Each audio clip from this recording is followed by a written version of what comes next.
আজকে রেস্টুরেন্টের মতো নান রুটি বানাই দেখাবো ঘরে কিভাবে বানাই দেখেন একবার বন্ধুরা। সবাই আমার মতো একবার ফলো করলে সবাই এভাবে বানাতে পারবেন। তো দারুণ স্বাদের এই নান রুটি খেতে অসাধারণ হয়েছে। আরও যদি হয় হাঁসের মাংস বা মুরগির মাংস আপনি যেভাবে দিয়ে খান, তন্দুরি চিকেন দিয়ে খেতে পারবেন, গ্রিল দিয়ে খেতে পারবেন, যেটা যেভাবে খায়। তো প্রথমে আমি নিয়ে নেব লবণের পরে একটু উষ্ণ গরম পানির মধ্যে দিয়ে দেব ইস্ট।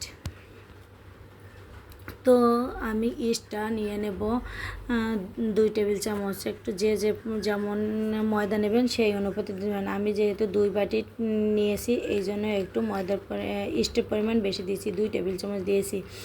আর দেবো উষ্ণ গরম পানি না দিলে হবে ইস্টটা ভালোভাবে ফুলবে না। তো আমি এভাবে নেওয়ার পরে দিয়ে দিলাম আস্তে ময়দাটা আমি 2 বাটি নেব।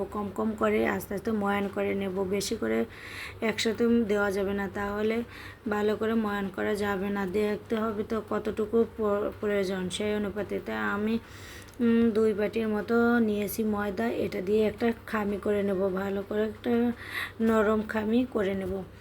তো দেখেন আস্তে আস্তে করে আমি একটা নেসলার সাহায্যে আমি এটা ময়ান করে নেবো। তো ওটা হচ্ছে না, তাই আমি হাত দিয়ে করলাম। তা হাত দিয়ে না করলে ময়ানটা ভালো হবে না। যত ময়ান করা হবে ততই ভালো হবে। খামিরটা যত ময়ান করবেন ততটাই আপনি যেটা রুটি বানান বা নান বানান, যেটাই বানান সবচেয়ে সুন্দর হবে। তাই দেখেন আমার অনেকখানি প্রায় 10 মিনিটের মতো আমি হাতে মেখে নিয়েছি। মারতে আপনি এমন সুন্দর একটা মসৃণ ডো হবে। এবং রেস্টে রেখে দেবো আধা ঘন্টা। যে হাতে সময় থাকলে বেশি সময় রাখতে পারেন, কম সময় রাখতে পারেন, কিন্তু রেস্টে রাখতেই হবে। তো আমি আধা ঘন্টার মতো রেস্টে রেখেছিলাম, অনেকটা ফুলে গেছে। তো ফুলে পরে আমি 6টা ডো করে নিলাম। তো ডো করে নেওয়ার পরে একটা করে বেলে নিব। তো দেখেন আমি কিভাবে এটা তৈরি করতেছি। তো এটা আমি সুন্দর হাতের সাহায্যে বেলে নিব, নানের সাজ দিব।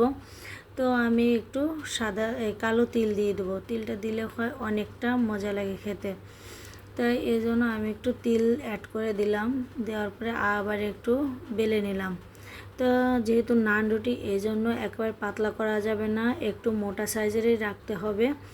তো এটাকে নান বলে, কেউ জল কচুরি বলে, তো মানে যেটা নাম বলে, আমরা নান রুটি বলি। তাই এখন একটা ফ্রাই প্যান দিলাম, ফ্রাই প্যানের উপর একটু জল দিয়ে, তো এটা আমি জল দিয়ে ভাজবো। যেহেতু বাসায় করতেছি নান, তো সেই জন্য এভাবে একটু ঢেকে দিতে হবে। 2 থেকে 3 মিনিটের মতো ঢেকে দিলেই দেখবেন সুন্দর ফুলে গেছে। তারপর এপিট ওপিট করে উল্টে পাল্টে ভেজে নেব।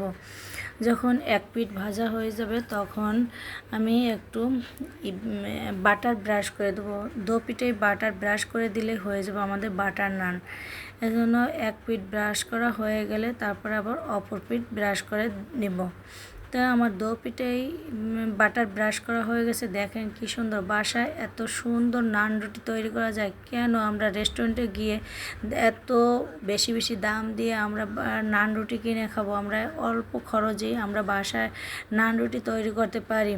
দেখেন আমার মতোই এই অল্প 2টা উপকরণেই এত সুন্দর বাসায় নান রুটি বানানো যায়। চেষ্টা করে দেখবেন আপনারা বাসায় এভাবে আমার মতো ফলো করে একবার বাসায় বানিয়ে খাবেন।